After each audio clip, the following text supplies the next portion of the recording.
Hello friends, UP poly study with R में आपका स्वागत है। इसके पहले हमने पॉलिटेक्निक के एंट्रेंस एग्जाम के प्रीवियस ईयर 2006 का पेपर करवाए थे। उन्हीं के कुछ क्वेश्चन थे और नेक्स्ट आगे उन्हीं क्वेश्चनों को हम करेंगे। फ्रेंड्स शुरू करते हैं। इसके पहले हम 11 क्वेश्चन हो चुके हैं हमारे। मैथ का क्वेश्चन करना है हमें और 12वां नंबर क्वेश्चन शुरू करते हैं हम।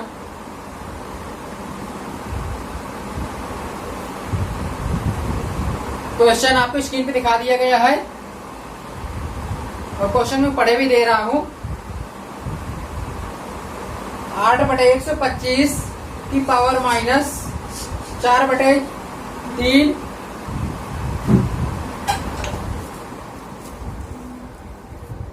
को सरलीकृत कीजिए। क्वेश्चन है हमारा 8/125 की पावर माइनस 4/3 को सरलीकृत करना है। फ्रेंड्स, इसको भी हम क्यूब में बना ले। जब क्यूब में ये भी बन जाएगा, 8 भी बन जाएगा और 125 भी बन जाएगा, तो इसको हम काट देंगे। जब फ्रेंड्स शुरू करते हैं इसको हम सोल्यूशन करना। 2 की पावर 3 8 पे लिख सकते हैं और 125 को 5 की पावर 3 लिख सकते हैं।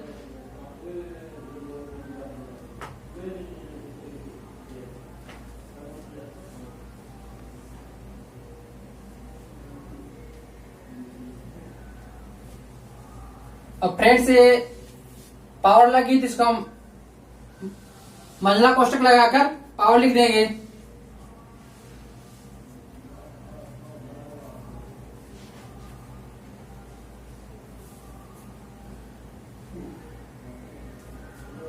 जब पावर के ऊपर पावर होती है तो आपस में गुणा हो जाता है। 2/5 की पावर 3, मंझला कोष्टक तोड़ेंगे तो पावर का गुणा हो जाएगा। गुणे कोष्टक माइनस 4/3। अब ये 3 इंटू में है, इधर बटे में है, तो ये आपस में कट जाएंगे।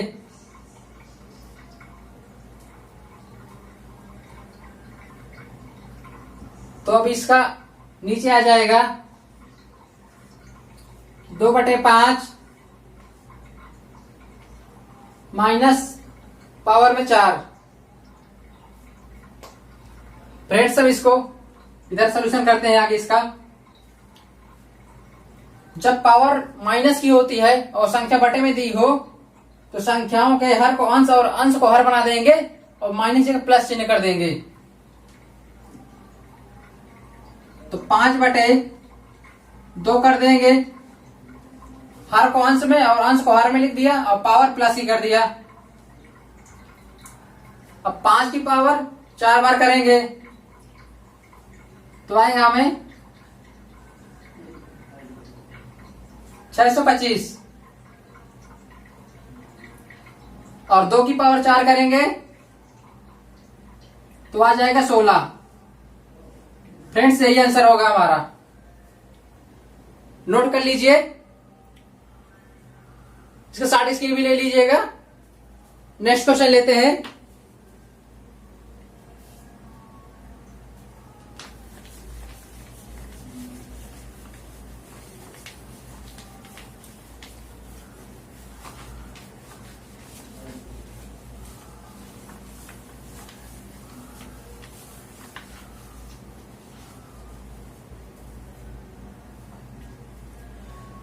नेक्स्ट क्वेश्चन आपकी स्क्रीन पे दिखा दिया गया है।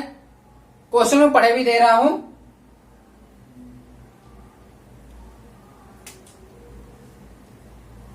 कोष्टक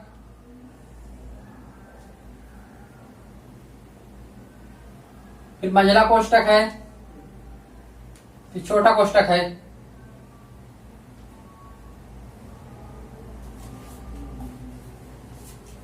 -1/2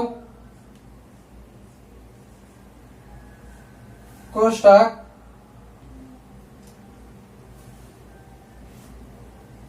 पावर 2 मंझला कोष्टक के पावर -2 और बड़ा कोष्टक के पावर -1। ये किसके बराबर है बताना है, इसका मान क्या निकलेगा सोल्यूशन करने पर। तो फ्रेंड्स हम शुरू करते हैं।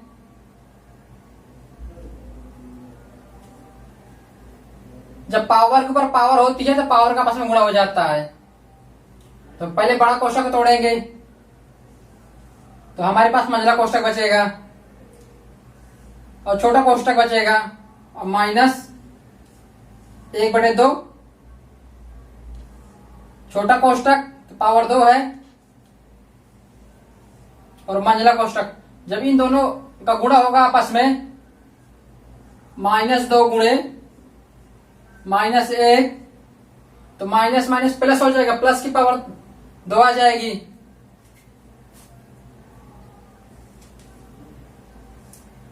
मंझला कोष्टक -1/2 मतलब कोष्टक पावर 2 और इसमें हम गुणा कर देंगे तो हमारी पावर आ जाएगी 2। फ्रेंड्स फिर पावर के ऊपर पावर है तो पावर का फिर आपस में गुणा हो जाएगा। तो मंझला कोष्टक कब तोड़ेंगे तो छोटा कोष्टक आएगा -1/2 अब पावर का आपस में गुणा करेंगे तो 2 गुणे 2। फ्रेंड्स इसके आगे हम इधर लेते हैं तो हमारे पास जब इन दोनों गुणा करेंगे पावर में, जो दोनों गुणा में रखी है संख्या 2 तो आ जाएगा हमें 4 कोष्टक -1/2 पावर 4। अब जब किसी भी संख्या के पावर माइनस में होता है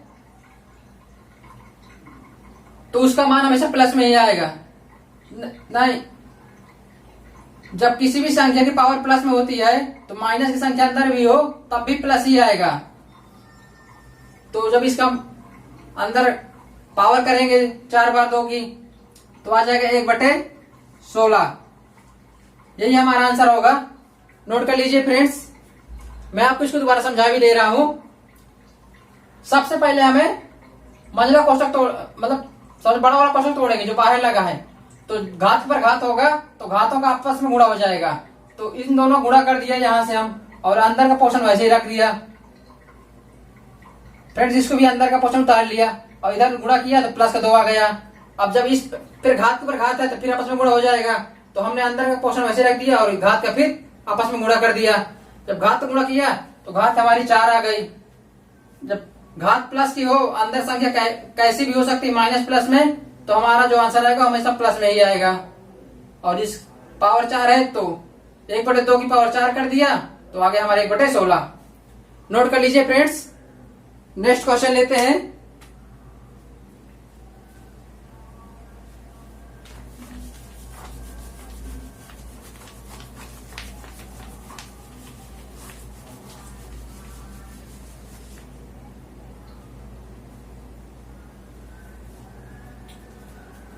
नेक्स्ट क्वेश्चन आपकी स्क्रीन पे दिखा दिया गया है। क्वेश्चन में पढ़े भी दे रहा हूं।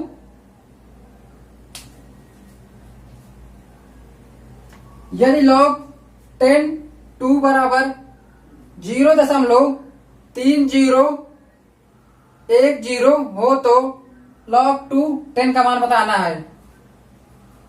हमारे पास दिया है log बेस में 10 है और यहां 2 है बराबर 0.3010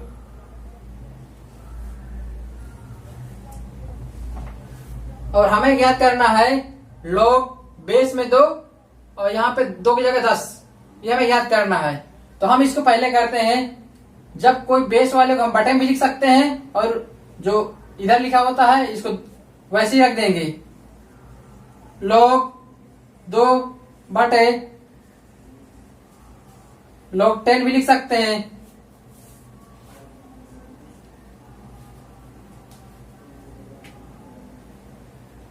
और इधर आ जाएगा 0.3010।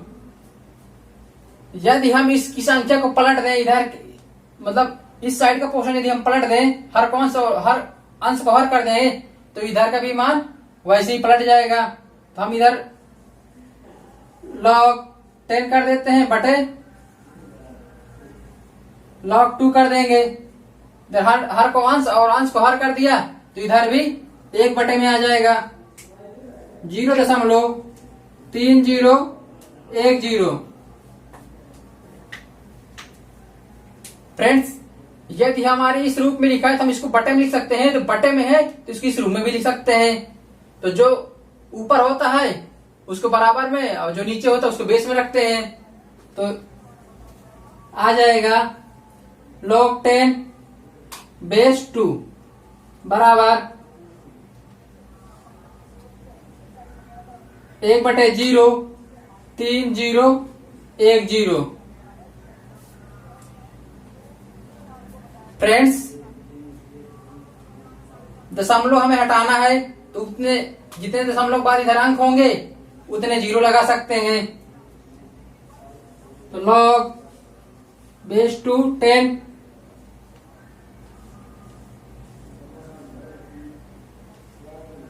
दशमलव बाद 4 अंक हैं तो हम 4 0 बढ़ा देंगे ऊपर और नीचे लिख देंगे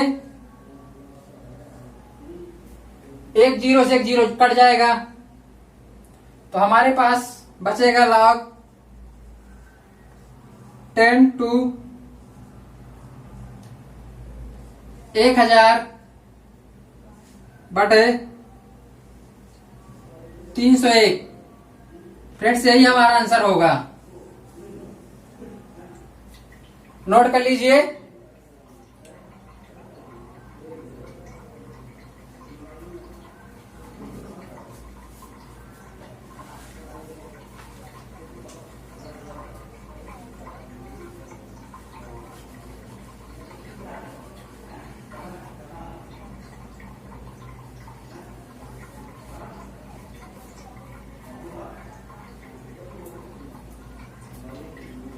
नेक्स्ट क्वेश्चन लेते हैं।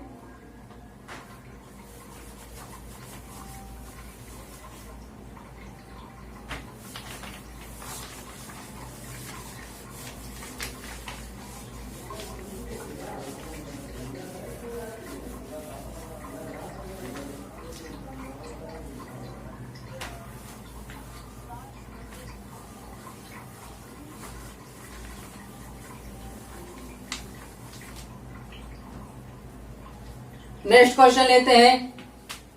क्वेश्चन आपको स्क्रीन पे दिखा दिया गया है।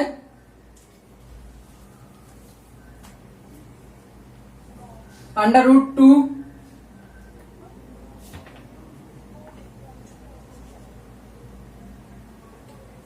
प्लस 1/√2 का होल स्क्वायर, ये बताना किसके बराबर है।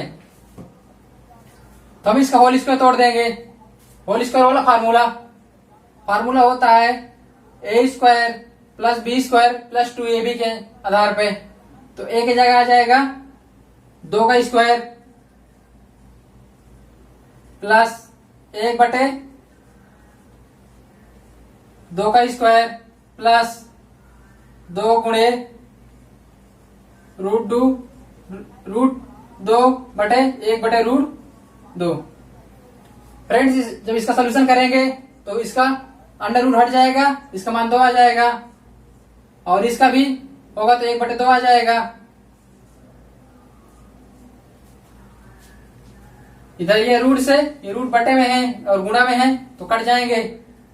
इधर आ जाएगा 2 2 2 4 आ जाएगा प्लस 1/2। इसके एलसीएम ले लेंगे, एलसीएम 2 आ जाएगा और इसकी बटे 1 मान लेंगे तो हमारा ये देख कब 2 दूनी 4 दूना 8, यहाँ पे 8 आ जाएगा और प्लस 1 तो हमारा आ जाएगा 9/2। यही हमारा आंसर है। और 9/2 को हम लिख सकते हैं 4 सही 1/2। फ्रेंड्स, आपके बुक में जो पेपर आया था उसमें आंसर ये दे के आया था 4 सही बटे 2। आंसर हमारा ये भी सही है। अब ये देखना है पेपर में सही बटा में दिया है या डायरेक्ट बटा में दिया है। फ्रेंड्स से नोट कर लीजिए। नेक्स्ट क्वेश्चन लेते हैं।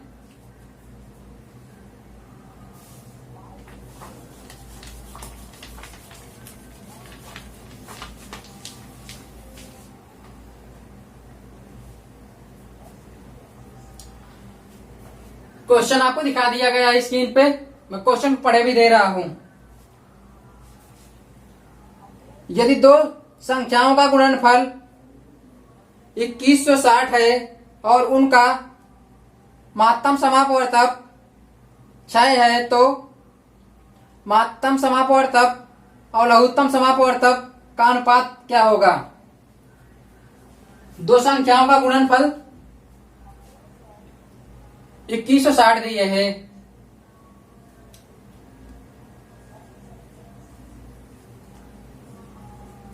दो संख्याओं का गुणनफल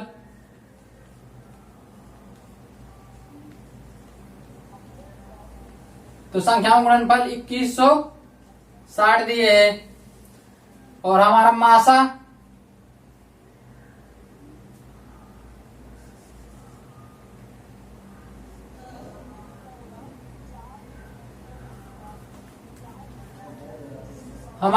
जो दिए है 6 दिए है। तो हमसे लासा पूछा गया है।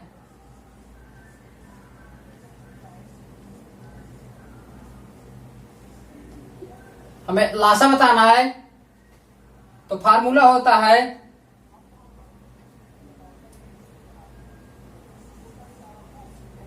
लासा बराबर दो संख्याओं का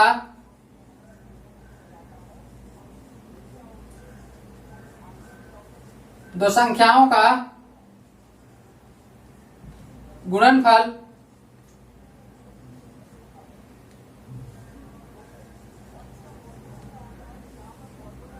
बटे मासा।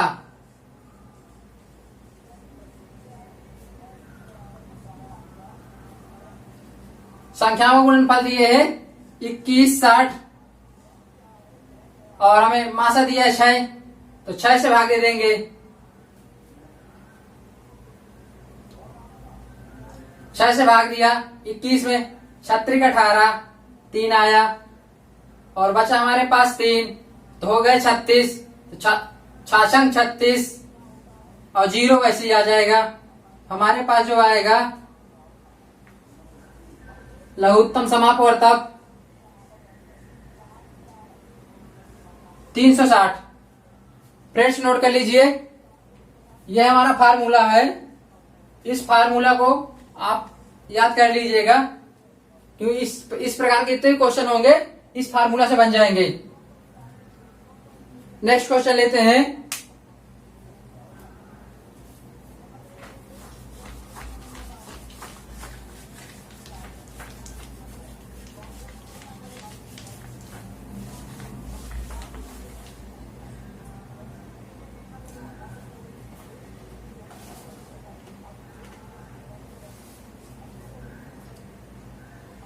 क्वेश्चन आपको स्क्रीन पे दिखा दिया गया। क्वेश्चन पढ़े भी दे रहा हूं। दो संख्याओं का गुणनफल 1280 है तथा उनका महत्तम समापवर्तक 8 है तो संख्याओं का लघुत्तम समापवर्तक क्या होगा? दो संख्याओं का गुणनफल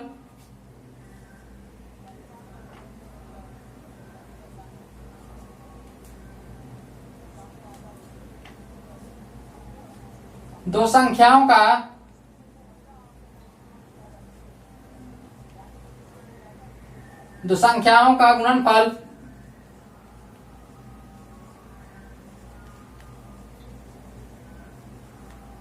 दो संख्याओं का गुणनफल 1280 है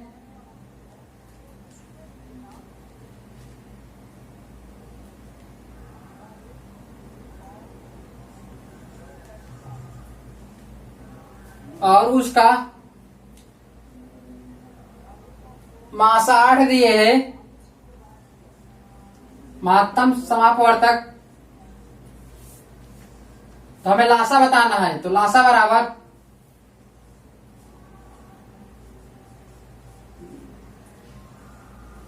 लासा क्वेश्चन मार्क,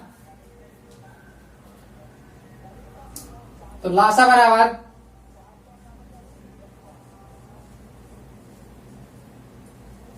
दो संख्याओं गुणनफल, दो संख्याओं का गुणनफल बटे मासा।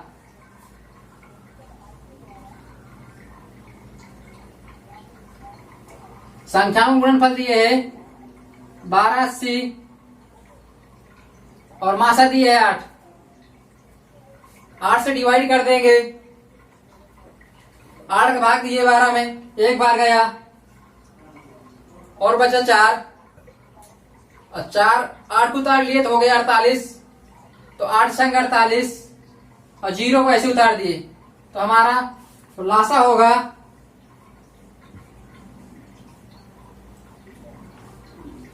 160 आएगा। फ्रेंड्स मैं आपको इसको दोबारा भी समझा दे रहा हूं। दो संख्याओं का गुणनफल दिया है 1280 और मासा दिए है 8। हमसे लासा पूछा गया, लासा मान लिया क्वेश्चन मार्क है, हमें बताना है। तो ये फार्मूला फ्रेंड्स इसे याद कर लीजिए क्योंकि इससे क्वेश्चन बनता ही बनता है प्रत्येक वर्ष। तो लासा बराबर दो संख्याओं गुणनफल बटे मासा। दो संख्या गुणनफल दिए है 1280 और मासा दिया है 8। इसको हम पहले एक बार गया 12 में दिए 8 का भाग तो 1 आ गया और बचा 4 और 8 को उतार लिए तो 48 हो गया। 8 का भाग दिया 48 में 6 बार गया और 0 वैसे आ गया। इसे नोट कर लीजिए फ्रेंड्स। नेक्स्ट क्वेश्चन लेते हैं।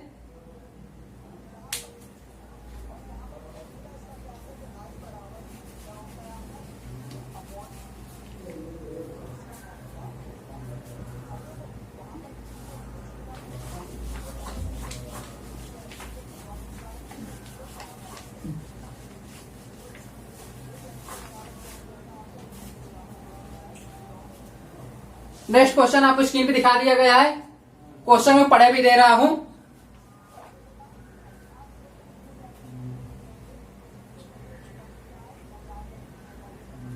एक दशमलव 25 रुपए 10 रुपए का कितना परसेंट है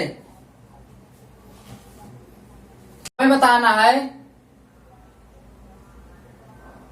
1.25 10 रुपए का कितना परसेंट है। तो 105 बताना, 1.25 बताना है। 10 रुपए कितना परसेंट है तो बटे 10 कर देंगे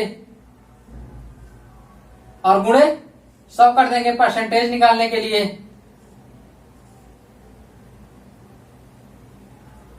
तो आ जाएगा 12.5%। एक 0 से 0 कट गया, 10 गुणा कर दिया 1.25 में तो आ गया 12.5%। फ्रेंड्स 10 रुपए का जो है 10 रुपए का 1.25 12.5% 12.5% है। नेक्स्ट क्वेश्चन लेते हैं।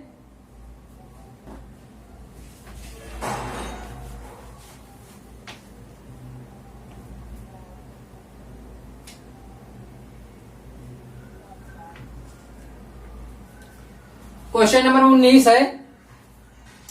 क्वेश्चन आपको स्क्रीन दिखा दिया गया है। क्वेश्चन में पढ़े भी दे रहा हूं। 10 संख्याओं का औसत 30 है।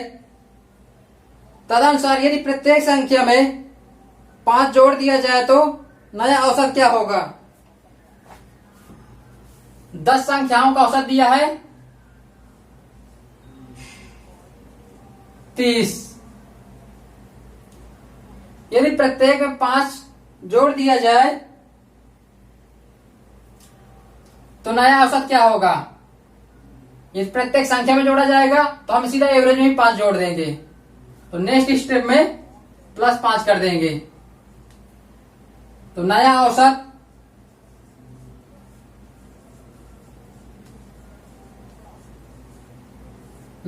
जो आएगा 30 + 5, जो हमारा नया औसत आ जाएगा 35 आ जाएगा। फ्रेंड्स, एवरेज का मैंने चैप्टर करवाया है, उसमें डिटेल से पूरा बताया है कि किस प्रकार के हो रहे हैं और कई सारी इस तरह क्वेश्चन करवाया है। यदि आपको यहाँ से स्पष्ट ना हो पाए तो आप एक बार उस लेक्चर को देख लीजिएगा, वहां से आपको सब कुछ स्पष्ट हो जाएगा। किसी संख्या में जब एवरेज दिया हो, जब प्रत्येक संख्या में जितना जोड़ा जाए या घटाया जाए या गुणा किया जाए या भाग किया जाए, उसका डायरेक्ट एवरेज पे प्रभाव पड़ता है। और यदि जोड़ा गया है तो एवरेज में जोड़ दिया जाएगा, घटाया गया होता तो एवरेज में डायरेक्ट घटा दिया जाता, गुणा करना होता, गुणा दिया होता तो गुणा हो जाता डायरेक्ट।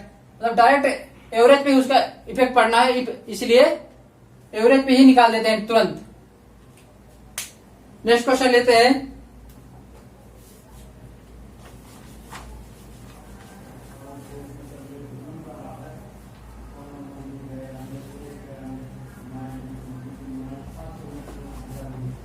क्वेश्चन आपको स्क्रीन पर दिखा दिया गया है, क्वेश्चन मैं पढ़े भी दे रहा हूं।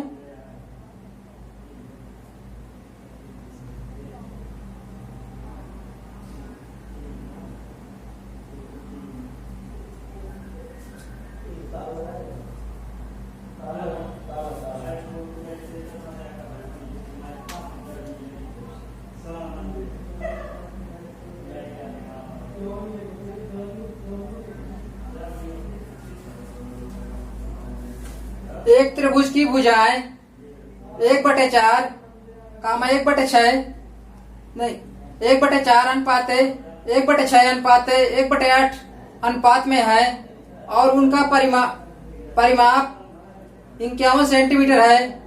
तदनुसार उनकी सबसे लंबी और सबसे छोटी भुजाओं की लंबाइयों का अंतर कितना है।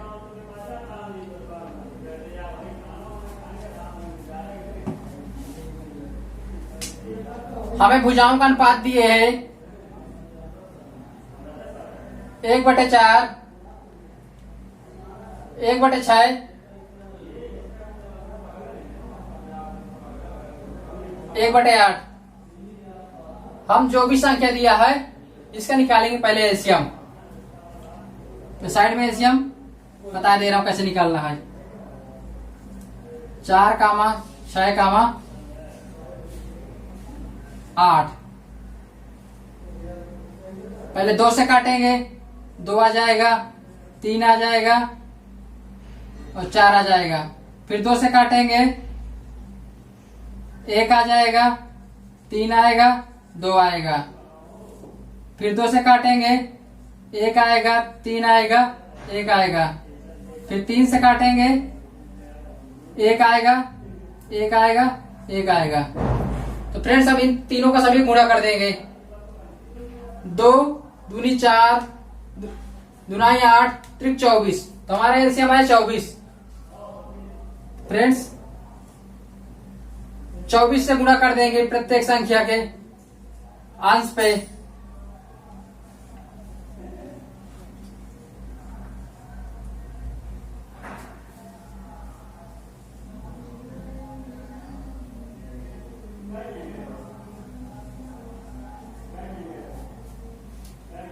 काट देते हैं तो यहाँ 6 आ गया, अनुपात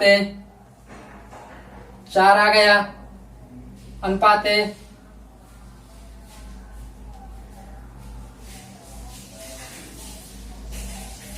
इधर काटा 8 3 24, 3 बार गया, 4 बार गया, इधर 6 बार गया है। ये हमारे भुजाओं का अनुपात आ गया।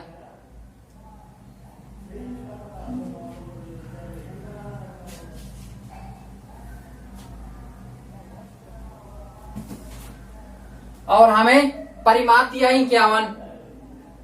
त्रिभुज का परिमाप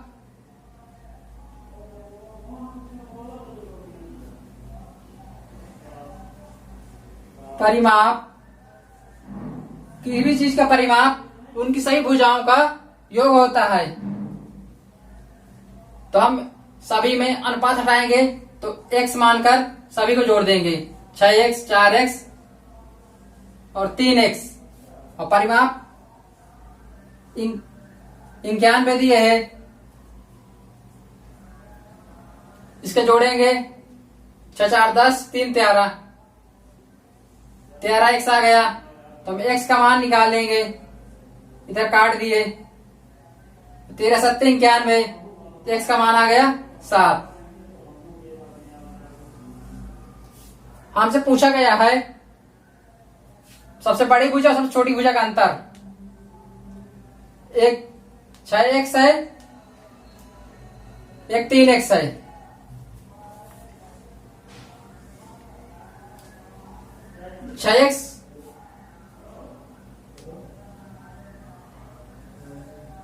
छह एक्स माइनस 3x का अंतर बताना है हमें।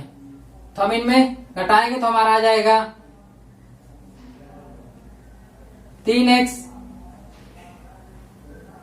और x का मान है 7, तो 7 से गुणा कर देंगे 3 में तो 21 आ जाएगा। यही होगा हमारा आंसर। सबसे बड़ी भुजा और सबसे छोटी भुजा का अंतर आएगा 21। फ्रेंड इसे नोट कर लीजिए। नेक्स्ट क्वेश्चन लेते हैं।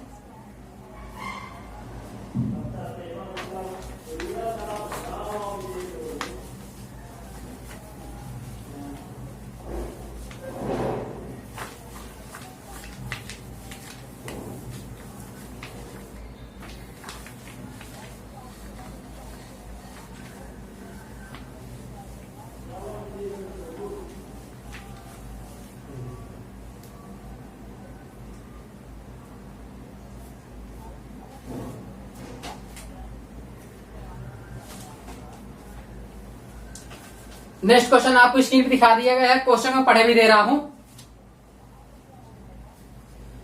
यदि दो गोलों के अर्ध व्यास 1:4 के अनुपात में हो तो उनके पृष्ठीय क्षेत्रफलों में अनुपात बताना है हमें।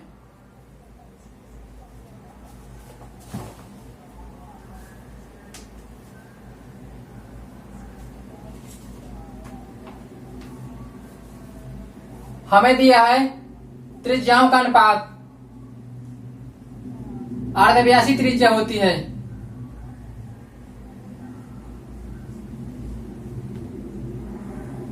त्रिज्याओं का अनुपात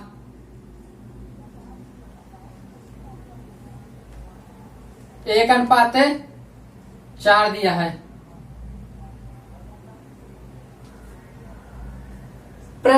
पृष्ठीय क्षेत्रफल का अनुपात बताना है। पृष्ठीय क्षेत्रफल का फार्मूला होता है 4πr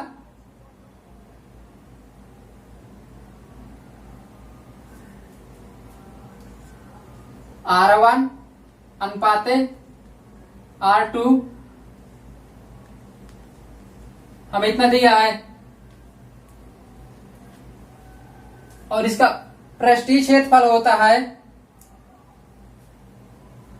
अर्धगोले का पृष्ठीय क्षेत्रफल 4πr²। R1 माना है पहले, R1 कर देंगे और बटे में दूसरा गोला है तो उसमें भी यही फार्मूला लगेगा। यहाँ पे R2 हो जाएगा।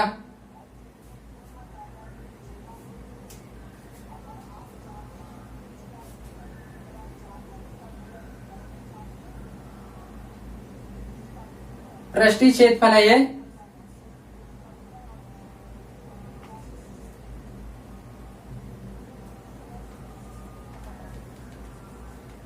पृष्ठीय क्षेत्रफल फर्स्ट का है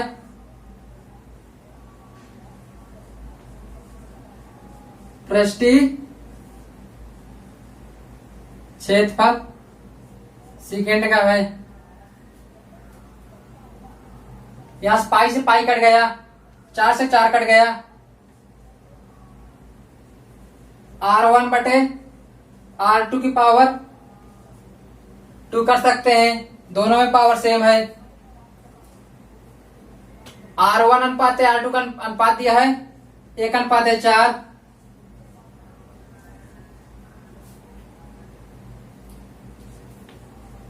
जब 1 का स्क्वायर करेंगे तो 1 ही आ जाएगा, और जब 4 का स्क्वायर करेंगे तो 16 आ जाएगा। फ्रेंड्स, तो हमारा आंसर आ जाएगा 1:16। ये होगा गोले के पृष्ठीय क्षेत्रफल का अनुपात। इसे नोट कर लीजिए। नेक्स्ट क्वेश्चन लेते हैं।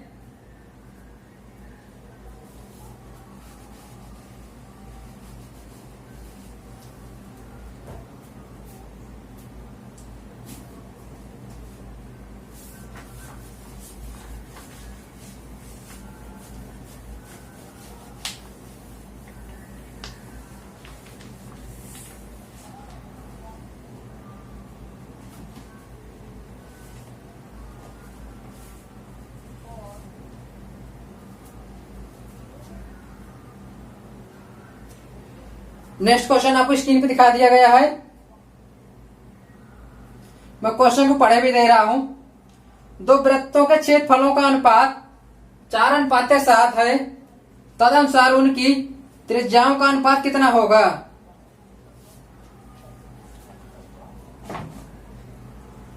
दो वृत्तों के क्षेत्रफल का अनुपात 4:7 दिया है।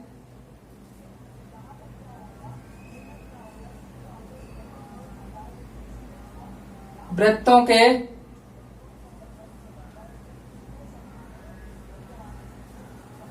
क्षेत्रफल का अनुपात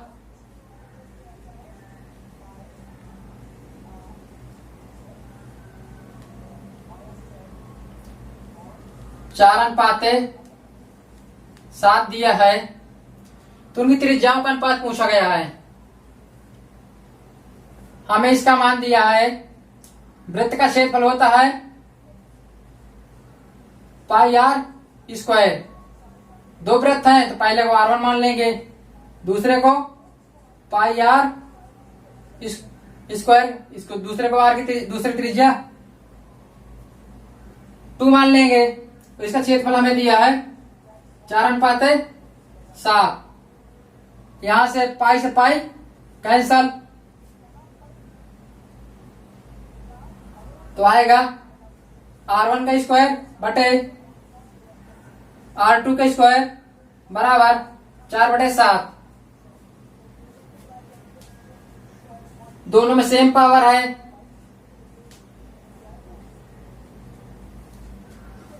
तो होल स्क्वायर बना देंगे और 4/7 R1 बटे R2 बराबर इधर अंडर रूट में पहुंच जाएगा।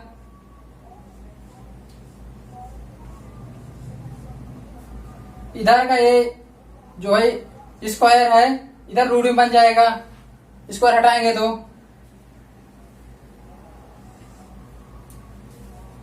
जब इस R1 बटे R2 बराबर रूट से 2 को निकालेंगे 2 आ जाएगा। जब रूट को 7 से निकालेंगे तो अंडर रूट 7 ही रहेगा। फ्रेंड्स, यही हमारा इसका आंसर होगा। मैं आपको इसे एक बार और समझा दे रहा हूं। वृत्तों के क्षेत्रफल का अनुपात दिया है 7:4। क्षेत्रफल का सूत्र होता है πr²। हमने लगा दिया दोनों साइड में, बराबर कर दिया, पाई से पाई कैंसिल हो गए, तो R1 का स्क्वायर बटे R2 का स्क्वायर बचा बराबर 4/7।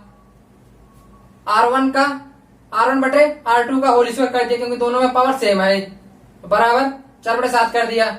अब इसका स्क्वायर हटाने के लिए इधर रूट कर दिया, इधर रूट से 2 बाहर आ गया और 7 रूट से नहीं निकल पा रहा है, जिसलिए इसको रूट के अंदर इधर दिया। नोट कर लीजिए फ्रेंड्स। नेक्स्ट क्वेश्चन लेते हैं।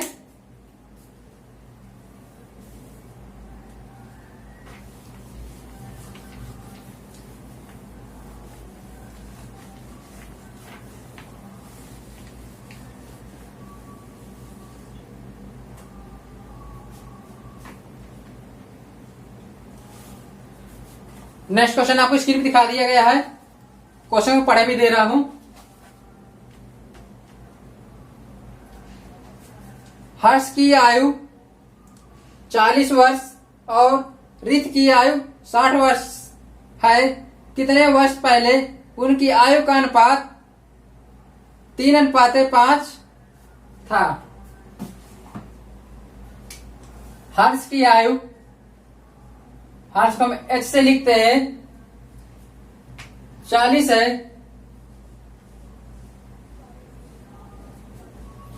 और रीत की आयु को हम रीत को R से प्रदर्शित करते हैं, इसकी आयु 60 है। तो कितने वर्ष पहले इनकी आयु का अनुपात 3:5 था।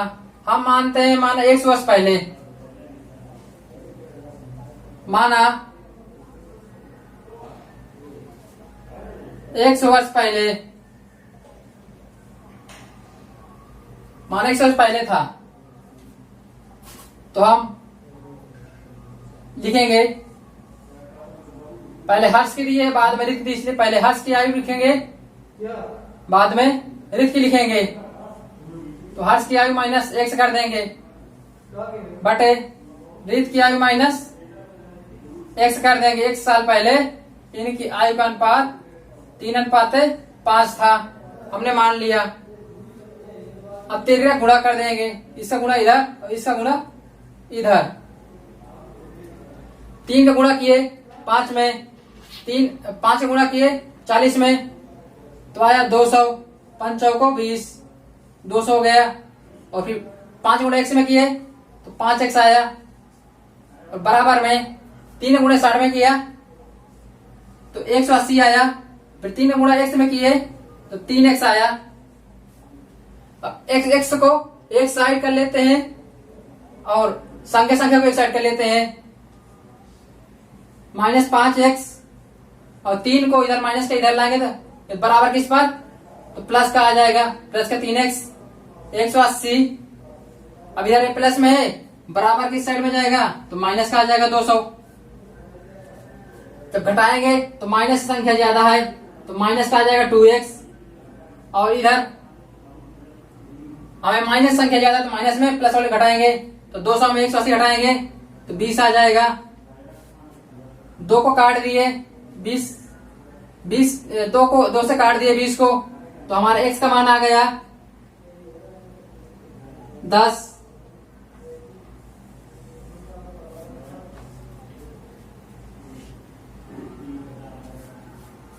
तो हमारा आंसर होगा 10 वर्ष पहले।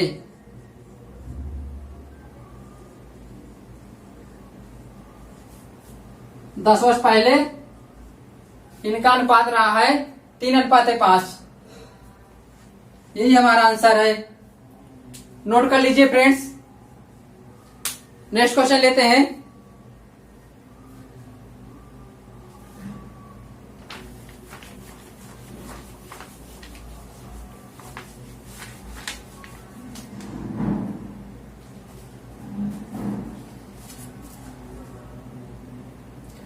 नेक्स्ट क्वेश्चन आपको स्क्रीन पे दिखा दिया गया है, मैं क्वेश्चन को पढ़े भी दे रहा हूं। एक आदमी, एक औरत और एक लड़का मिलकर एक काम को 6 दिन में पूरा करते हैं। यदि एक आदमी और एक औरत उस काम को 10 और 24 दिन में पूरा कर सकते हैं, तो एक लड़के को वह काम करने में कितना दिन लगेगा?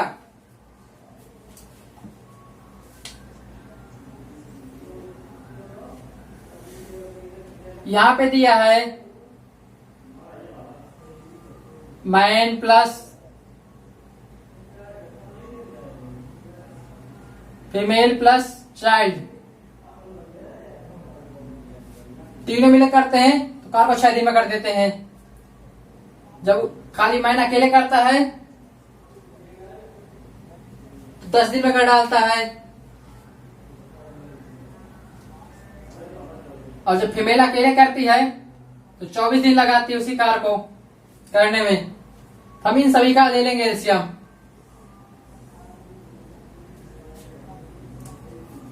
एलसीएम लेंगे तो एलसीएम आ जाएगा 120। 120 टोटल वर्क हमारा जो होगा 120 यूनिट में आएगा।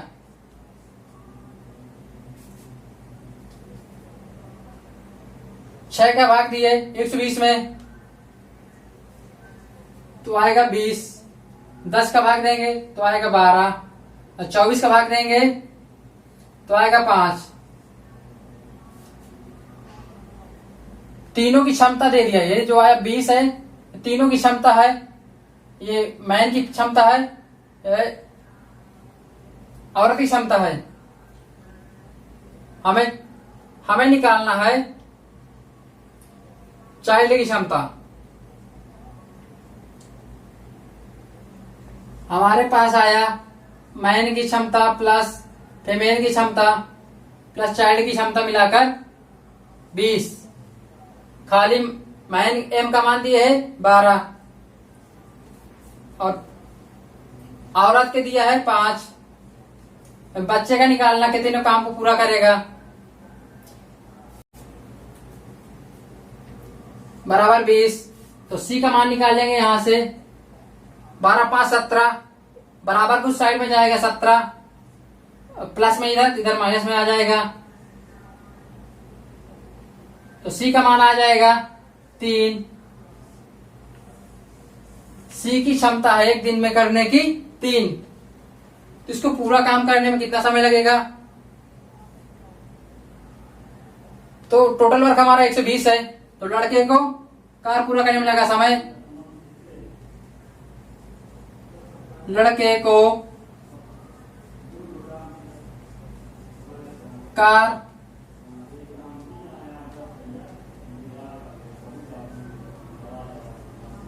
पूरा करने में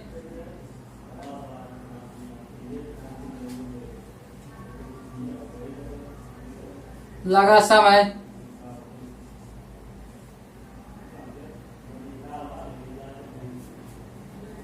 आ जाएगा टोटल वर्क बटे लड़के की क्षमता 3 आ जाएगा। लड़के की क्षमता 3 है, 120 को 3 से भाग दे देंगे तो आ जाएगा 40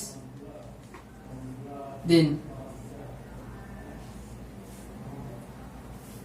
लड़के को कार्य करने में 40 दिन लगेगा।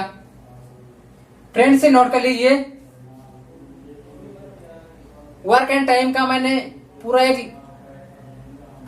चैप्टर ही पढ़ा दिया है, उसका वीडियो प्ले लिस्ट में डाल दिया है। अगर आपने नहीं देखा तो उसे देख लीजिएगा। वर्क एंड टाइम के आपका किसी भी प्रकार का क्वेश्चन आपका पॉलिटेक्निक से लेकर कंप्लीशन तक इससे बाहर नहीं जाएगा। नोट कर लीजिए फ्रेंड्स। नेक्स्ट क्वेश्चन लेते हैं।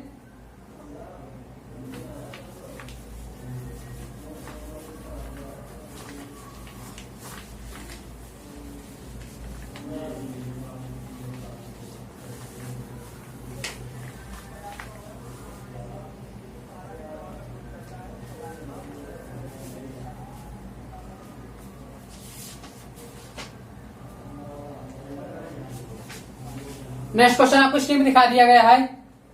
क्वेश्चन में पढ़े भी दे रहा हूं। समान क्षमता वाले 9 नल पानी की टंकी को 20 मिनट में भर देते हैं। उसी टंकी को 15 मिनट में भरने के लिए समान क्षमता वाले कितने नलों की आवश्यकता होगी?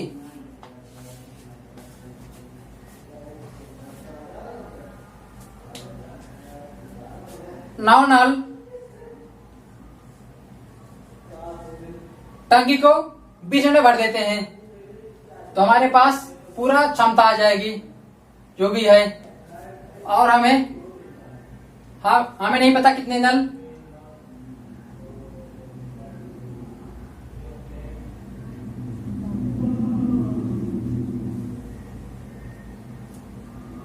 हमें नहीं पता कितने नलों की जरूरत पड़ेगी जिससे हमारा काम 15 मिनट में ही हो जाए। हम मानते हैं एक से नल 15 मिनट भर डालेंगे। इस टंकी जितनी इसकी क्षमता होगी 15 से काट देंगे, 5 से काटा तो यहाँ 4 आ जाएगा, इधर 3 आ जाएगा। तो 9 गुणे 4 बराबर 3 गुणे x। 3 से काटा 9 को 3 आया।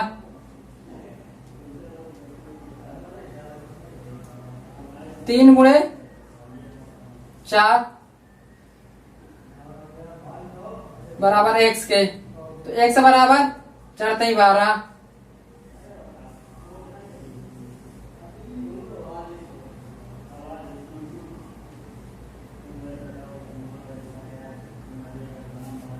फ्रेंड्स 12 नल इस टंकी टंकी की क्षमता है उसको 15 मिनट में भर डालेंगे और 9 नल उसी को भरने 20 मिनट लगा रहे हैं, तो हमारा आंसर होगा 12 नल। हमारा आंसर जो होगा वो 12 नल आएगा। इसे नोट कर लीजिए। नेक्स्ट क्वेश्चन लेते हैं।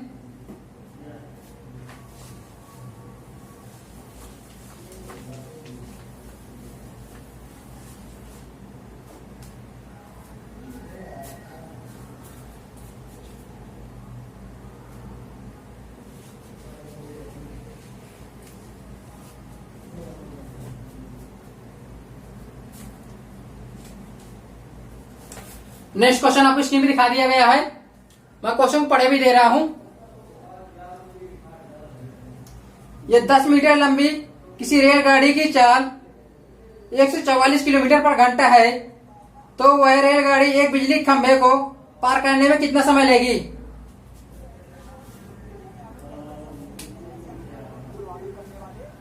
हमें दिया रेलगाड़ी की लंबाई,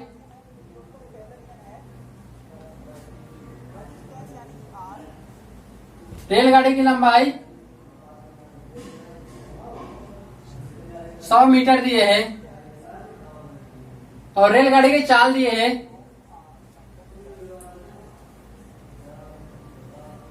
144 किलोमीटर पर घंटा।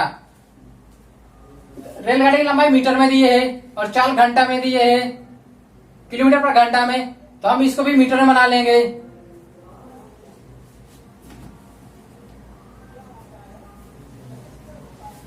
मीटर में बनाने के लिए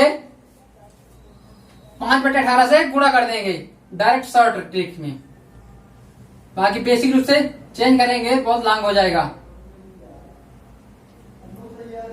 गुणे 5/18, यहां से आ जाएगा मीटर पर सेकेंड। 18 से 144 में भाग दिए, 18 × 8 = 144, तो 8 × 5 मीटर पर सेकेंड, तो चाल आ जाएगी, स्पीड हमारी आ जाएगी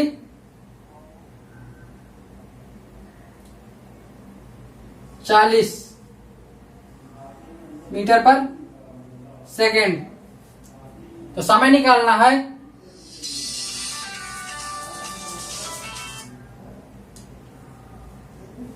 समय बराबर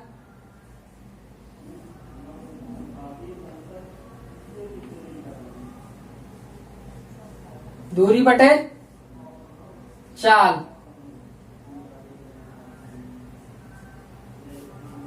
दूरी दिया है, दूरी ही लंबाई है, 100 है, और हमारी चाल जो दिए है 40 है, काट दिया, आ गया 10/4। अब इसको काटा, आएगा 5/2।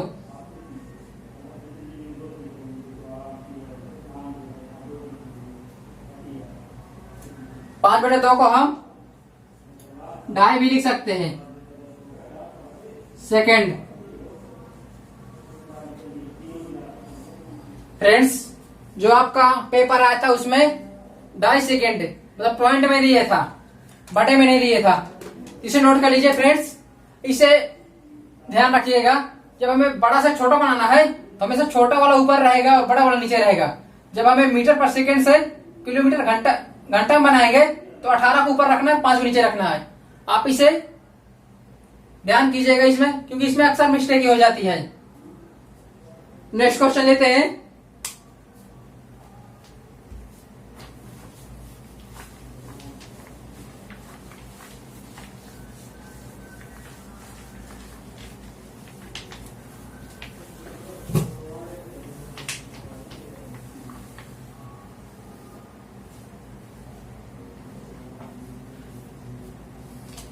क्वेश्चन आपको स्क्रीन पे दिखा दिया गया है, मैं क्वेश्चन को पढ़े भी दे रहा हूं। जितना ब्याज 5 वर्ष में 4% की साधारण ब्याज दर पर रुपए 6,000 पर होगा, उतना ही ब्याज रुपए 8,000 की राशि पर 3% प्रति वर्ष की दर पर कितने समय में होगा। फ्रेंड्स दिए है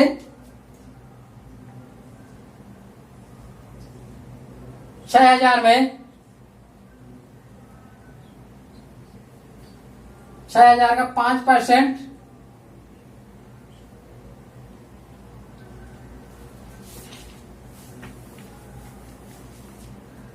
ब्याज का फार्मूला होता है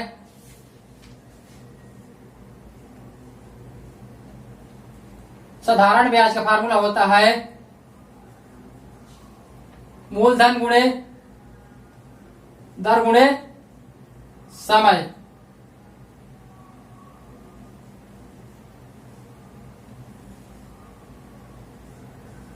बटे 100।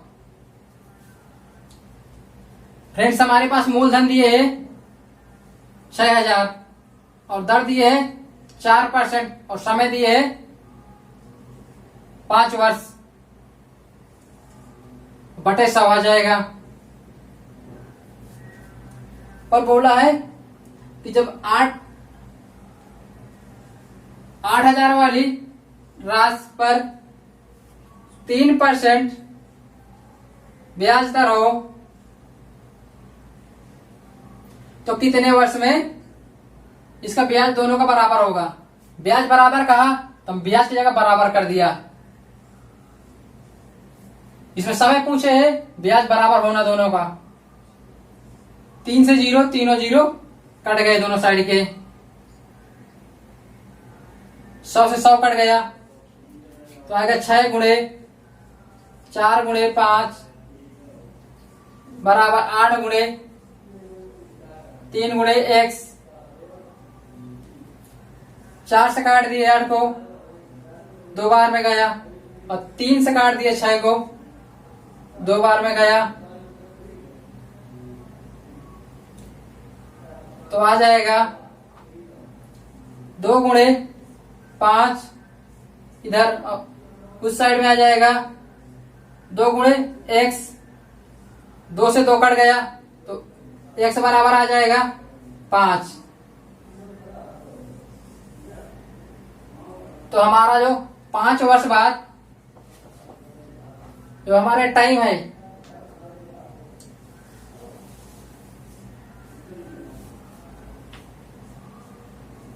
हमारा जो होगा 5 वर्ष। 5 वर्ष बाद दोनों धनराशि पर जो ब्याज मिलेगा वो समान मिलेगा। इसे नोट कर लीजिए फ्रेंड्स। नेक्स्ट क्वेश्चन लेते हैं।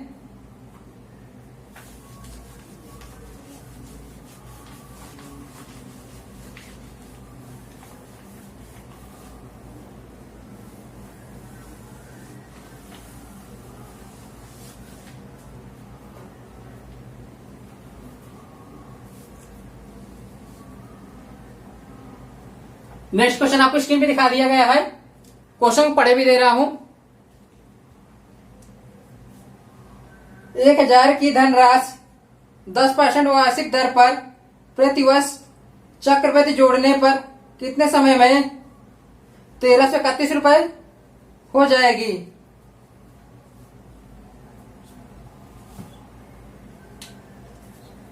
मूलधन दिए